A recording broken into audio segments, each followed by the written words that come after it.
রাতেও বাড়ি ফিরছেন অনেকেই। এ বিষয়ে আরো খবর জানাতে রাজধানীর সদরঘাট এলাকা থেকে আমাদের সঙ্গে সরাসরি যুক্ত হচ্ছেন শাহরিয়ার আরিফ। আরিফ, এই মধ্যরাতে সদরঘাটে ঘরমুখো মানুষের ঢল কেমন দেখছেন?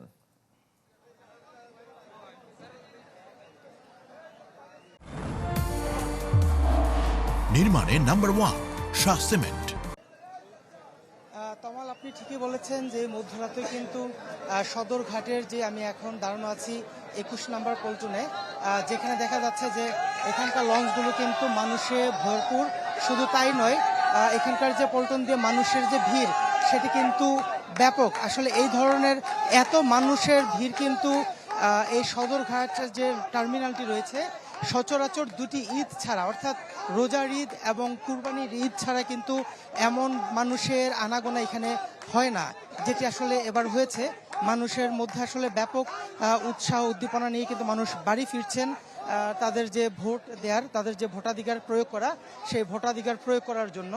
এবং যার কারণে আরেকটি বিষয় একটু বলে রাখি, সেটা হচ্ছে যে এত রাতে কিন্তু এখান থেকে এত লঞ্চ আসলে এভাবে যায় না, যেটি কিনা আজকে এই নির্বাচনকে কেন্দ্র করেই কিন্তু এখানে লঞ্চের পরিমাণ, অর্থাৎ যাতায়াতের যে পরিমাণ সেটি বাড়ানো হয়েছে এবং সেই অনুযায়ী কিন্তু মানুষেরও এখানে মানে কোনো ধরনের অভাব নেই।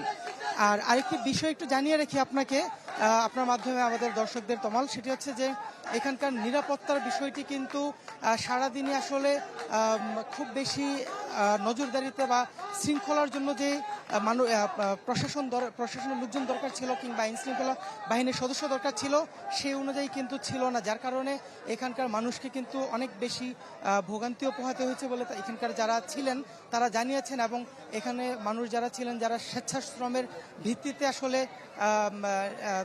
ট্রাফিক সিস্টেমটা এখানে নিয়ন্ত্রণ করেছেন, তো সেই জন্য তাদের দাবি হচ্ছে যে যেহেতু আগামীকালকেও মানুষ নারীর টানে আসলে ভোটের টানে বাড়ি ফিরবেন ভোট দেওয়ার জন্য, সেহেতু এখানে যাতে আইন শৃঙ্খলা বাহিনীর উপস্থিতি এবং ট্রাফিক সিস্টেমটাকে মেনটেন করার জন্য যাতে থাকেন, এটি কিন্তু তাদের একটি দাবি বা প্রত্যাশা।